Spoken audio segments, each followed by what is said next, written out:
다음으로 11번째 문제입니다. 출력 10kVA, 그리고 전격 진압에서 철선이 120W, 뒤진 역률 70%, 4분의 3 부하에서 효율이 가장 큰 단상 변압기가 있답니다. 그리고 물어본 것은 역률이 100%일 때 최대 효율은 하고 물었어요. 자, 일단은 뭐 부하의 비율도 나와 있고 최대 효율을 물었기 때문에 우리가 이걸 가지고 일반적으로 떠올릴 수 있는 기준의 수식을 생각을 해 보겠습니다. 보통 우리는 요걸 떠올릴 수가 있어요. M 부하 효율요. 그래서 수식을 쓰면은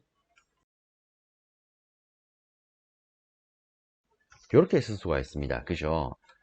자, 그럼 한번 봅시다. 일단은 부하율은요 4분의 3이라고 줘놨습니다. 이게 뭡니까?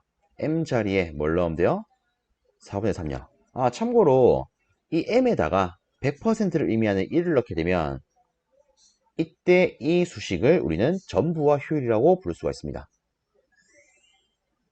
그쵸? 전부하가 뭐야? 100% 부하를 의미하는 거 아닙니까? 그래서 M 자리에다가 1 넣으면 전부하 효율로 우리가 명칭을 바꿔서 표현할 수 있더라. 자, 어쨌든 지금은요 부하의 비율이 주어져 있으니까 이 기준으로 생각할 건데 중요한 건 이겁니다. 최대 효율. 자, 요거 한번 돌려봅시다. 최대 효율 조건. 자, 실제 이 M부하 효율에서 최대 효율 조건이 뭡니까? 간단히 말하면 철선분과 동선분이 같은 거 아닙니까? 그쵸? 자, M부하 효율에서 철선분은 PI가 됩니다. 동선분은 M의 제곱 PC가 됩니다. 그럼 우리가 머리 아프게 생각할 필요가 전혀 없어요. 그러면 주어진 거 그대로 해서 간단하게 이렇게 접근을 해보겠습니다. 일단 M 자리에 4분의 3 넣어줍니다. 자, 그 다음에 여기 있는 PA 이게 뭡니까? 변압기의 기본적인 용량이죠. 아, 보면 10kVA예요. 그래서 k로니까 10의 3승까지 적어주겠습니다. 그리고 자 보세요. 처음 조건에서는 뭐 역률 70%에서 효율이 뭐 가장 크다 이렇게 되어 있습니다. 근데 지금 물어보는 것은 뭡니까? 역률 100% 기준이에요. 그쵸? 그러면 요 역률 처리에는 100%, 즉 1 넣어주면 끝나겠죠. 그리고 아래쪽 그대로 똑같이 또 적어주면 이렇게 될 거고요. 그 다음에 철선 얼마입니까? 120요. 여기서 요거를 고민을 많이 하시는데 고민할 필요가 전혀 없습니다. 왜? 어쨌든 최대 효율이잖아요. 최대 효율은 이런 관계가 성립된다고요. 그죠? 그러면 이 M의 제곱 PC에 대한 이 값도 철선과 똑같이 120이겠네. 그렇죠.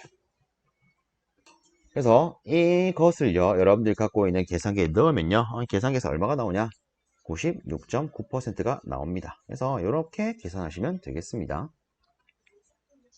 다음으로 12번째 문제입니다. 동기발전기의 자기여자 현상의 방지법에 해당되지 않는 것은 하고 물었습니다. 실제 우리는요 이 자기여자 현상과 더불어서 페란티 이걸 같이 생각할 수가 있습니다. 그렇죠? 그래서 저는 뭐 간단히 이렇게 언급을 하겠습니다. 실제 자기여자 현상은 어디에서 생기는 거? 발전기, 즉 전원단에서 생기는 거. 페란티는 수전단 기준으로 생기는 거. 그죠? 자, 어쨌든 간에 중요한 건 이겁니다. 이 두 놈의 실질적인 원인이 뭡니까? C성분요. 다르게 말하면 충전 전류요. 혹은 진상 전류요. 어쨌든 진상분 때문에 얘들이 형성이 됩니다. 그럼 얘들을 방지하려면 이 진상분을 줄여주면 되겠네요. 이 진상분을 줄일 수 있는 가장 쉬운 방법은 L 성분을 투입하는 게 있겠죠. 혹은 그 외적으로 뭐 전압이 변동되지 않게끔 해주면 될 겁니다. 자, 그래서 뭐 대표적인 것을 뭐 몇 가지 떠올려 보자면 뭐 이런 게 있겠죠. 발전기나 변압기의 단락비를 크게 합니다. 왜 단락비를 크게 합니까? 실제로 단락비가 커지게 되면 전압 변동률이 작아지게 됩니다. 즉 전압이 잘 안 바뀌는 형태로 작용을 합니다. 그래서 뭐 페란티 현상이나 자기여자 현상에 있어서 뭐 수전단이나 혹은 발전기 단자부나 전압이 올라가는 현상이 현재 줄어들게 됩니다. 자, 그 다음으로 발전기나 뭐 변압기 같은 것들을 병렬로 구성을 합니다. 자, 기본적인 병렬 회로 같은 경우에는요, 전압이 일정한 성질을 갖습니다. 그죠? 즉, 병렬로 접속하는 이유 자체가 전압 변동을 억제시키기 위함이다. 이렇게 볼 수 있겠습니다. 자, 그 다음으로 뭐 수전단에 혹은 다르게 뭐 송전선 말단에 병렬로 리액터를 접속한다. 이게 뭐겠습니까? L을 투입한다 이거 아니겠습니까? 그죠? 그리고 이때 이 병렬 리액터를 뭐라고 부릅니까? 불로 리액터. 자, 그 다음으로 또 이런 게 있습니다. 이 불로 리액터 대신에 동기조산기를 쓸 수가 있습니다. 단 동기조산기가 무슨 역할을 하도록 해야 됩니까? 불로 리액터의 역할을 하도록 해야 됩니다. 이렇게 하려면 얘를 부족 여자로 운전을 해야겠죠. 그래서 뭐 대표적으로 한 요 정도 한 5개 정도 한번 살펴봤는데, 자, 요 정도만 알아도 이 문제를 푸는 데는 전 시장이 없습니다. 자, 보겠습니다. 어쨌든 얘들을 방지하는 데 해당되지 않는 거, 첫 번째 달라피 크게 한다, 맞는 말이죠. 말단에 동기조산기를 설치한다. 근데 솔직히 정확하게 말하면 이 동기조산기를 어떻게 써야 된다? 부족 여자로 써야 된다. 근데 얘 같은 경우에는 지금 부정유자인지 과여자인지 언급이 없습니다. 그래서 뭔가 애매하다고 생각을 해볼 수 있을 거야. 일단은 패스합시다. 자, 아래쪽에 보시면 발전기 여러 대를 병렬로 접속한다. 그쵸, 여기 있는 거죠. 맞는 말. 네 번째, 수전단에 콘덴서를 병렬로 접속한다. 엥? 얘들의 원인이 C인데 콘덴서, 야, C를 접속해서 투입을 한다? 말도 안 되는 소리죠. 실상 얘를 더 투입하게 되면 자기 여자 현상이나 페널티 현상 겁나게 활발하게 형성되지 않겠습니까? 그러면 전력계통 다 작살 나겠죠. 그래서 확실한 답이 4번이 되네요. 그러면 우리가 개념적으로 봤을 때 어쨌든 우리 시험에서는 답이 하나만 존재하기 때문에 두 번째에는 암묵적으로 동기조산기가 부족 여자로 운전되는구나, 이렇게 취급할 수 있겠네요. 자, 그래서 확실한 답안이 4번이기 때문에 2번은 옳게 해석을 할 수가 있는 겁니다. 아시겠죠? 참고해 주시고요. 이어서 13번째 문제 보도록 하겠습니다. 정유기의 직류측 평균 전압에 2000V이고, 요거 살짝 오타인 것 같습니다. 직류측 평균 전압이 2000V이고, 리플률이 3%일 경우에 리플 전압의 시료값은 얼마입니까? 라고 물었습니다. 자, 여기서 말하는 이 리플률은요, 우리가 다르게는 맥동률이라고도 부르는 친구입니다. 그리고 여기서 말하는 리플 전압은 맥동 전압이라고도 부르는 친구예요. 다르게 말하면 정류를 했을 때 남게 되는 교류 성분을 의미를 합니다. 그래서 우리가 이 맥동률에 대한 관계식을 적어보면, 실제 맥동률은요, 교류를 직류로 정류를 했는데 이렇게 함에도 불구하고 남게 되는 교류분을 의미합니다. 그래서 전체 직류분에 포함되어 있는 교류분 해서 이렇게 쓸 수가 있습니다. 물론 퍼센테이지 치면은 100%가 되겠죠. 그죠? 그러면 적어보겠습니다. 지금 보면 리플률이 3%래요. 얘가 3이에요. 왜? 다른 말로 이놈이 맥동률이니까. 그리고 주어진 직류측 전압이 2000V입니다. 그러면 요거 구하는 건 어렵지 않겠죠?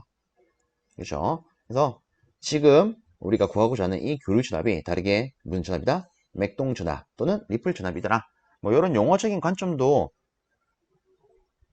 뭐 중간에 한 번씩 보시면 여러분들이 실제 시험 칠 때 도움이 되지 않을까 싶습니다. 그래서 얘를 계산하면 이렇게 되겠죠.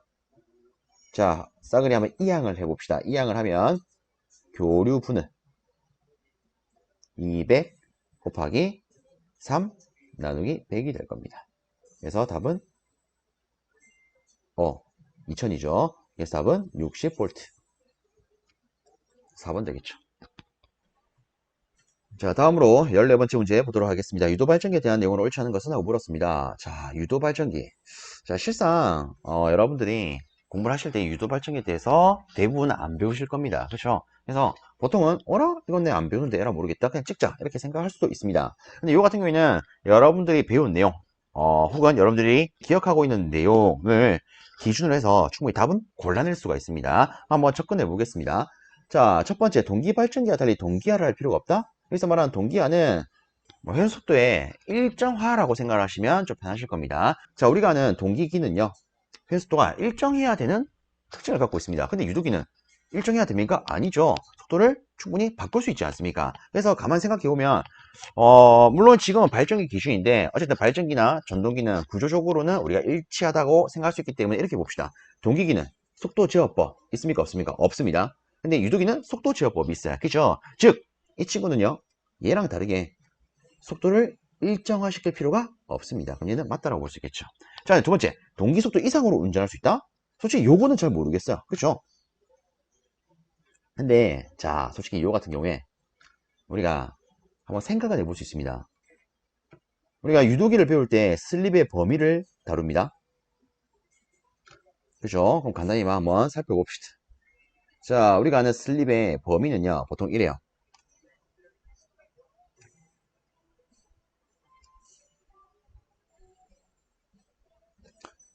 자, 슬립이 0보다 작다. 이때를 우리가 유도 발전기 상태라고 부릅니다. 그리고 슬립이 0이다. 동기 속도 회전시라고 말을 합니다. 혹은 이론상 무브할 때. 자, 그리고 1보다 크고, 말이 잘못됐죠. 0보다 크고 1보다 작다. 이때를 우리가 전동기 상태라고 부릅니다. 정확하게는 정회전 상태라고 하죠. 그리고 슬립이 1일 때는 정지시, 기동시라고요. 그리고 1보다 크고 2보다 작다. 이때를 우리가 제동기 상태라고 부릅니다. 다르게 역회전요. 기억나시나요? 자, 그럼 봅시다. 우리가 회전 속도 관계식을 따지자면 1-s의 ns 이렇게 볼 수가 있습니다. 근데 발전기 같은 경우에는 슬립이 0보다 작아요. 즉, 이놈 자체가 음수 값입니다. 그러면 우리가 발전기로 접목을 하게 되면 이렇게 쓸 수가 있겠네요. n은요. 1 마이너스 s의 ns요. 맞습니까? 다 있으면 1 플러스 s의 ns가 되겠죠. 그래서 실상 동기 발전기는요. 회전 속도가 동기 속도보다 빠를 수 있습니다. 그래서 동기 속도 이상으로 운전할 수 있더라. 실제로 우리가 알고 있는 내용으로 충분히 뽑아낼 수는 있죠. 그 다음에 세 번째, 주파수는 전원의 주파수로 정하고 회전 속도에는 관계가 없다. 이렇게 되어 있습니다. 요거는 실제 모르겠는데. 그렇죠? 자, 근데 마지막 보시면 회전짝의 형성을 위한 직류 조류가 필요하다. 보통 우리가 다루는 교류기는요. 삼상 교류만 들어가기 때문에 회전자계가 형성이 됩니다. 그렇죠? 그래서 얘가 확실하게 틀린 걸 우리가 체크할 수 있겠네요.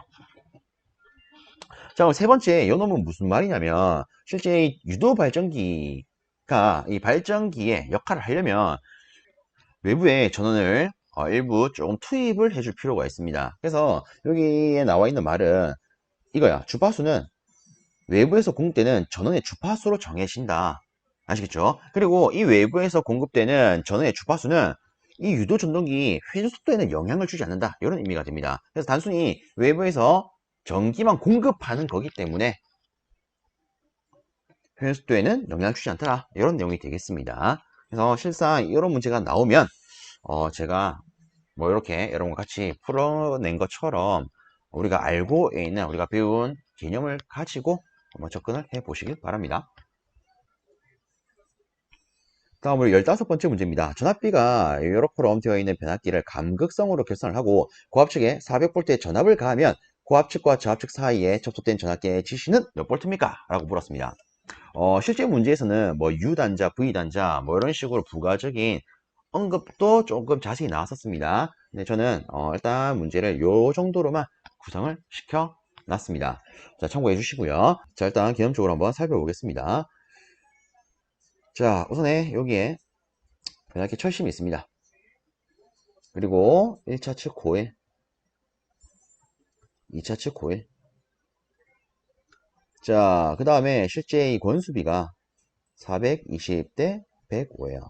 즉 420에 전격 전압을 넣으면 2차 측에는 105V가 형성된다 이거 아니겠습니까? 근데 지금 잘 보셔야 되는 것은 권수비 실제로는 요런데 1차 측에 420V 인가한 게 아니라 400V를 인가를 했습니다. 그죠? 그러면 자, 일단 이것부터 먼저 한번 계산을 해봅시다. 420에다가 105를 나눠 봅시다.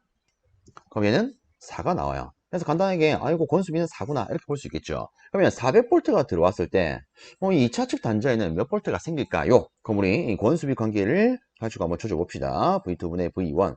그럼 이때 V2는 V1 나누기 권수비 아닙니까? 그럼 다시 실제 우리가 인가한 전압이 400이고 권수비가 4니까 얘는 100V 되겠네요. 여기 100V입니다. 자, 그 다음에 보시면 지금 고압축과 저압축 사이에 접속된 전압계라고 했습니다. 즉 이렇게 전압계를 접속을 했다 이거 아니겠습니까? 맞나요? 그럼 여기서 우리가 챙겨야 되는 게 있습니다. 가극성과 감극성.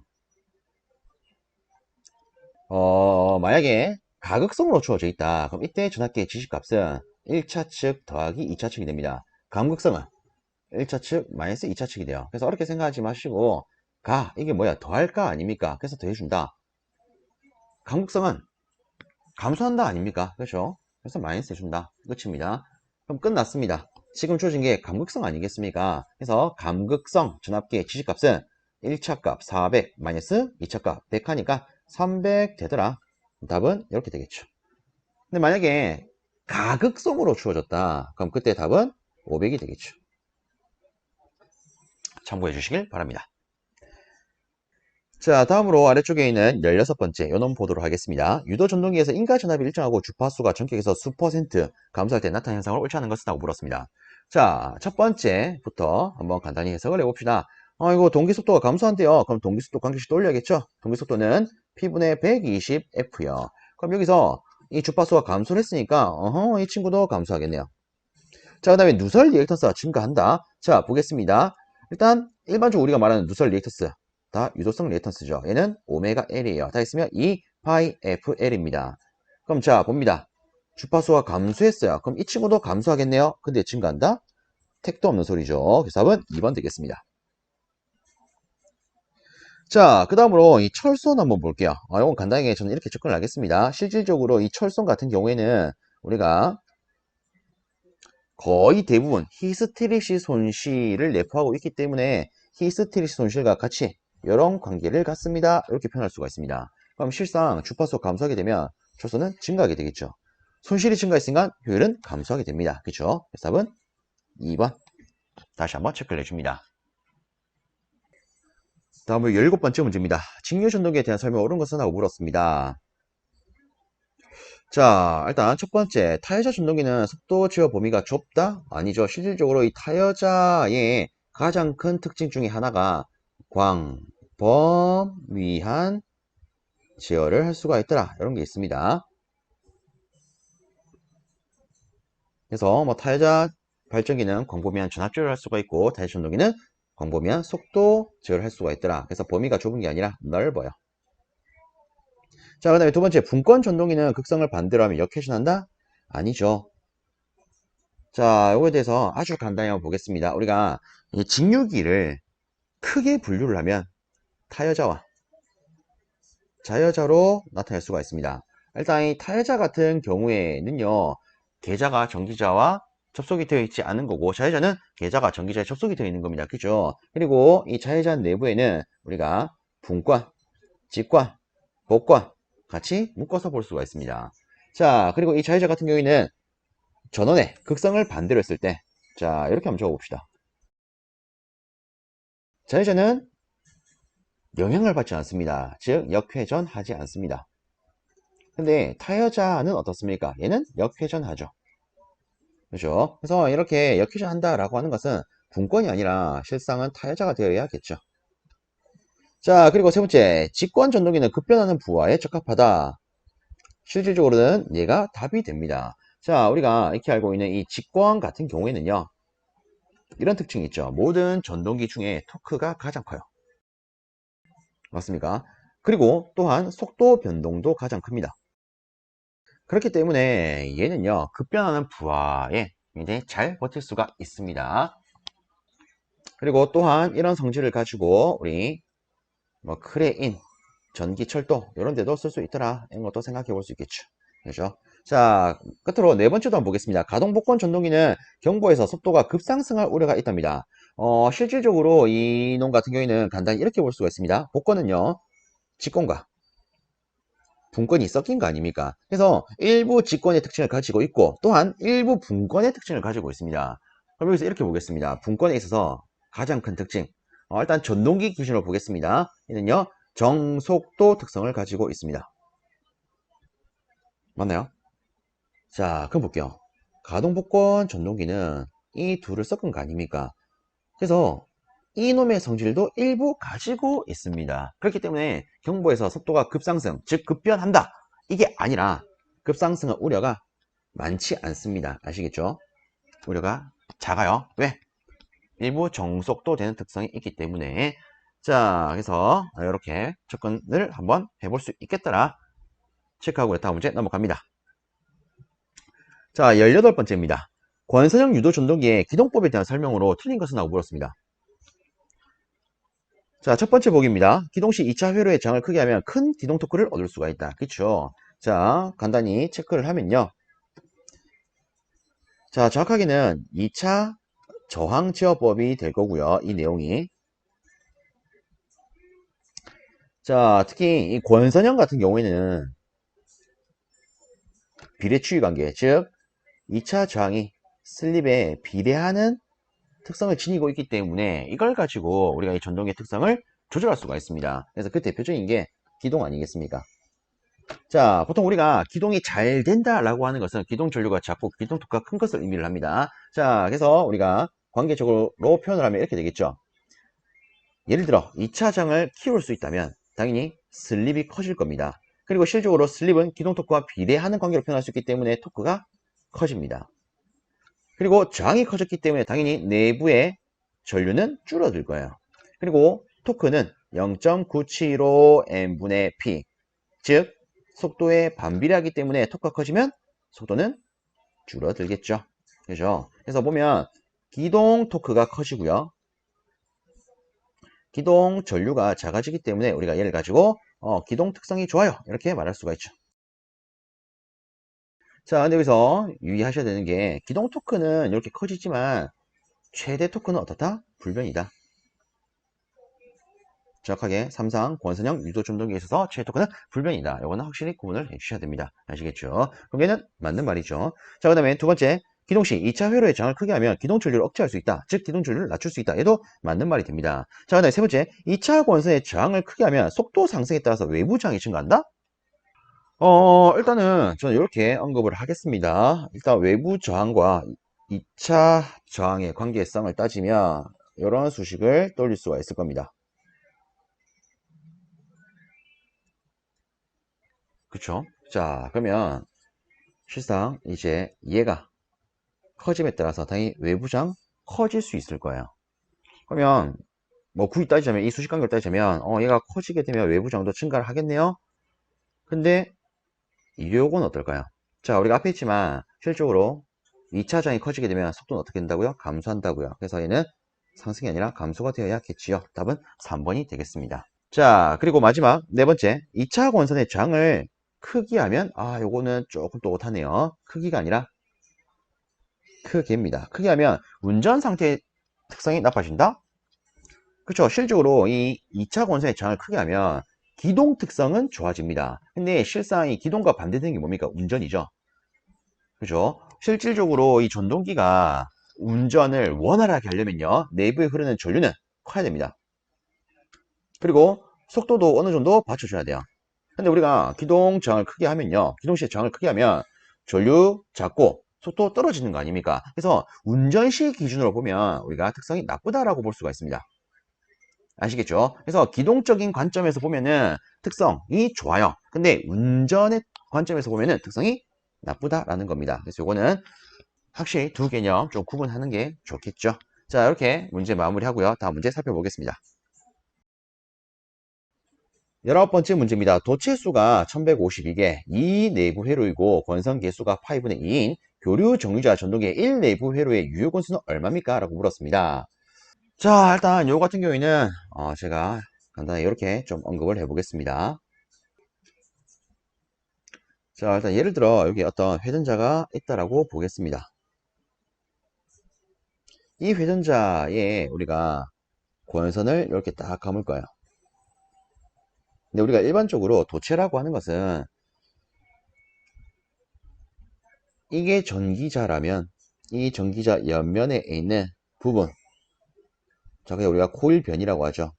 얘를 우리가 도체라고 합니다. 그럼 우리는 이렇게 생각해 볼 수 있을 거예요. 자, 이렇게 코일 한번 감았다. 그러면 이렇게 표현할 수 있겠죠. 하나의 권선이 있다. 하나의 권선에는 도체가 몇 개 있습니까? 두 개요. 이렇게 볼 수 있겠죠. 자, 보세요. 근데 우리가 구해야 되는 것은 어쨌든 권수 기준이에요. 근데 지금은 1차적으로 도체의 개수가 주어져 있습니다. 그러면 우리가 이 도체의 개수를 가지고 전체 권선에 대한 개수는 어떻게 되는지 한번 따져봅시다. 간단하죠? 한 권선에는 두 개의 도체가 있으니까 거꾸로 도체 수를 가지고 권선 개수를 파악하려면 전체 도체 개수에다가 2로 나누어주면 되는 거 아니겠습니까? 그죠? 그래서 얘가 1152개라면 권선 개수는요, 여기다가 이를 나눠줄 만큼이 될 겁니다. 그러면 전체 권수는 몇 개 있다? 576개가 있다. 이렇게 볼 수 있겠죠. 자, 근데 지금 여기 주어진 걸 보면 내부 회로가 몇 개 있다고요? 2개가 있다고요. 2개가 있다고요. 아, 이렇게 전체 권수가 있는데 이에 대한 회로가 몇 개 있다? 2개가 있다고요. 근데 지금 구하고자 하는 건 뭡니까? 1 내부 회로에 대한 거죠. 그죠? 그러면 얘를 한 개 분량으로 우리가 바꾸려면 어떻게 하면 될까요? A 회로 개수를 나누면 되겠죠. 그죠? 그래서 자, 이렇게 표현하겠습니다. 1 내부 회로 기준으로 권수를 표현하려면 전체 권수에다가 회로 개수를 나누어주면 되겠구나. 그럼 얘가 288 정도가 나올 겁니다. 근데 여기서 중요한 건 요거야. 권선 개수. 이 권선 개수가 뭡니까? 실제 적용이 되는 개수를 의미를 하죠. 즉, 우리가 여기에서 뽑아낸 1회로 내부 기준을 보면 전체 권선이 288개다 이렇게 표현할 수가 있습니다. 근데 이 기준은요, 실제 어떤 기준이냐면 권선 개수가 1인 기준이에요. 1이라고 하는 것은 전체 권선이 100% 유효하게 작용한다? 이 기준이라고 볼 수가 있습니다. 근데 지금은 유효하게 작용하는 비율을 8분의 2라고 주어지지 않습니까? 그죠? 그래서 우리는 이렇게 표현할 수 있습니다. 권선 개수 고려하면 288 곱하기 파이분의 2요. 그럼 이때 파이는 뭐겠습니까? 얘가 지금 각도라는 언급이 없어요. 그죠? 그래서 이 파이는 우리가 수학적으로 각도가 아닌 경우에는 원주율 3.14로 취급할 수 있죠. 그래서 얘를 계산을 하시게 되면 대략 183.3435 정도가 나올 겁니다. 그래서 우리가 고를 수 있는 것은 약 184 정도가 되더라 이렇게 볼 수 있겠죠. 그래서 이 문제 같은 경우에는 간단하게 이 도체 수와 권선수의 관계 2배 관계 있다는 것과 그리고 여기 주어진 거 그대로 1 내부 회로 기준이니까 전체 주어진 게 2 내부 회로야. 그래서 전체 회로 수를 나눠주자. 그래서 첫 번째 얘를 고려해야 됩니다. 2배 관계 있다는 거. 그 다음에 두 번째 회로 개수 고려해야 됩니다. 그래서 1 내부 회로 기준이니까 회로 개수로 나눠주자. 그 다음에 세 번째 권선 개수 고려해주자. 이렇게 3단계에 걸쳐서 풀 수 있죠.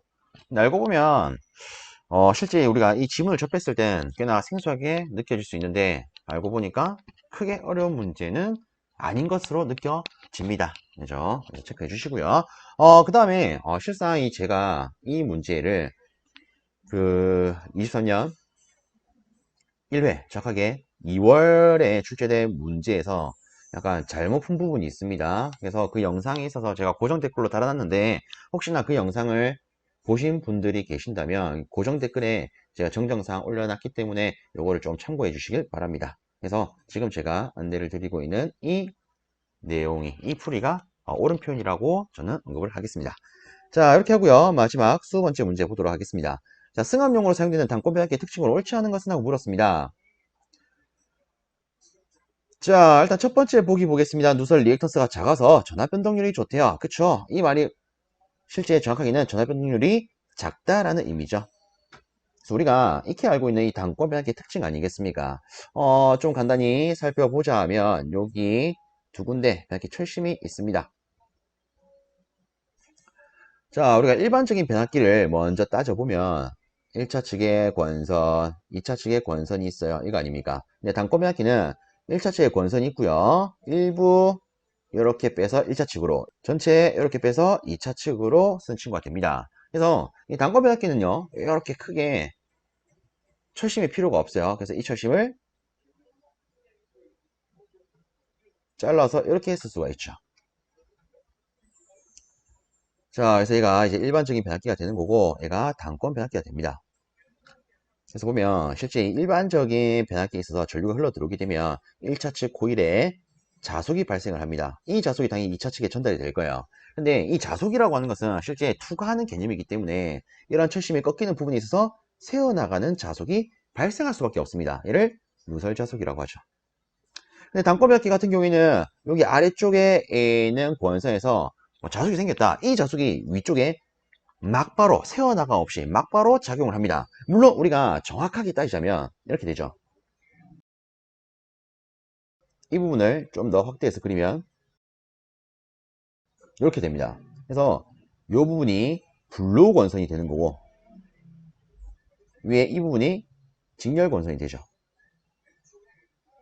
그래서 실제 전류가 이렇게 들어오면 이 전류의 일부는 블록 원선에 흐릅니다. 그럼 당연히 블록 원선에 자속이 작용을 하겠죠. 근데 이 자속이 별도의 철심을 통해서 흘러가서 다른 코일에 작용하는 게 아니라 바로 위에 있는 이 코일에 작용을 하기 때문에 실제 자속의 새어나감이 없다라고 볼 수 있겠죠. 그래서 누설 자속이 작아요. 누설 자속이 작기 때문에 이에 따른 리액턴 성분도 작게 됩니다. 그래서 전압 변동률이 어떻다? 작더라. 자, 그 다음에 두 번째, 1차 측과 2차 측의 절연을 동등 수준으로 해야 된다. 그렇죠. 일반적인 변압기는 1차 측과 2차 측이 실제 따로 떨어져 있기 때문에 뭐 각각에 맞게끔 절연을 해주면 되지만 이 단권 변압기는요 1차와 2차가 같이 한 권선을 쓰기 때문에 동등한 수준으로 절연을 해야 됩니다. 혹은 다르게 말하면 실제 전체적인 절연은 조금 어렵습니다. 혹은 이렇게 볼 수 있겠죠. 절연비가 겁나게 많이 들어요. 자, 그 다음에 세 번째, 블록 원선은 직렬 원선보다 굵기가 얇답니다.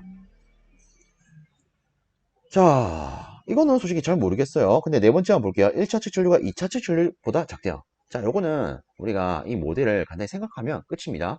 자, 정확하게 이렇게 보겠습니다. 이 그림을 가지고 봤을 때 1차 측에 전류가 흘러 들어와요. 얘가 1차 측 전류겠죠? 그럼 2차 측으로 전류가 나갑니다. 얘가 2차 전류겠죠? 그죠? 그럼 자, 보세요. 실질적으로 이렇게 전류가 들어와야 이렇게 전류가 흘러나가는 거 아닙니까? 근데 문제는 아래쪽도 길이 있어요. 그러면 당연히 1차 전류가 이렇게 들어오면 이 아래쪽으로 일부의 전류가 나가겠죠. 이만큼이 빠지고 나서 이렇게 2차 측으로 가는 거 아니겠습니까? 그럼 우리가 키르호프 전류 법칙에 의거하면 이렇게 표현할 수 있겠죠. 한 점으로 들어온 전류는 나가는 전류와 같다. 맞습니까? 그럼 이렇게 따지면 1차 측 전류는 2차 측 전류보다 당연히 크더라 라고 볼 수 있겠죠. 그래서 얘는 큽니다. 답은 4번이에요. 그러면 이와 연계해서 보면 실제 대부분 여기로 들어온 전류는요 이렇게 나갑니다. 그러면 여기 블록 원선에 흐르는 전류는 그 값이 어떨까요? 그렇죠. 굉장히 작아요. 특히나 이 블록 원선은 자속을 만드는 목적으로 쓰는 거기 때문에 약간의 자속만 만들면 되므로 이 전류를 굉장히 작게 흘립니다. 그럼 자 보세요. 전류가 굉장히 작다는 것은 실제 이 코일의 저항은 크다라는 거 아니겠습니까? 그러면 저항이 크려면 간단하게 로우 S분의 L을 가지고 봤을 때 코일의 단면적이 작으면 되겠네요. 그래서 실제 이 블록 원선은요 직렬 원선보다 굵기가 작습니다. 즉 얇습니다. 아시겠죠? 자, 그래서 답은 4번이 되더라. 자, 이렇게 해서 제가 시험장에서 풀었던 수문항에 대한 풀이가 끝이 났습니다. 근데 제가 앞서 복원했던 문제들을 순서대로 밟으신 분들이라면 이런 느낌을 드실 거예요. 어라? 지금 이놈이 풀고 있는 이 수문 문제 어디선가 봤는데, 그죠? 자, 실제 제가 이번에 시험을 치른 이 전기기기의 수문항은요 참 어이없게도 23년 1회 정확하게 2월달 복원 문제와 거의 같습니다. 물론 일부 조건이 바뀌어서 혹은 일부 보기가 바뀌어서 나온 문제들이 있습니다. 그래서 제가 웬만한 것들은 기억을 최대한 살려서 그대로 적용을 했는데 아마 중간에 미처 제가 떠올리지 못해서 적용을 못한 부분도 물론 있을 거예요. 자, 뭐 어쨌든 이렇게 우리가 뭐 한번 또 뭐 연습이라는 느낌으로 한번 풀어봤다 이렇게 생각을 해주시고요. 자, 모쪼록 이 영상이 여러분들의 앞으로 합격에 있어서 도움이 좀 많이 될 수 있었으면 좋겠습니다. 자, 여러분들 영상 보시느라 수고 많으셨고요. 여기서 마무리하겠습니다.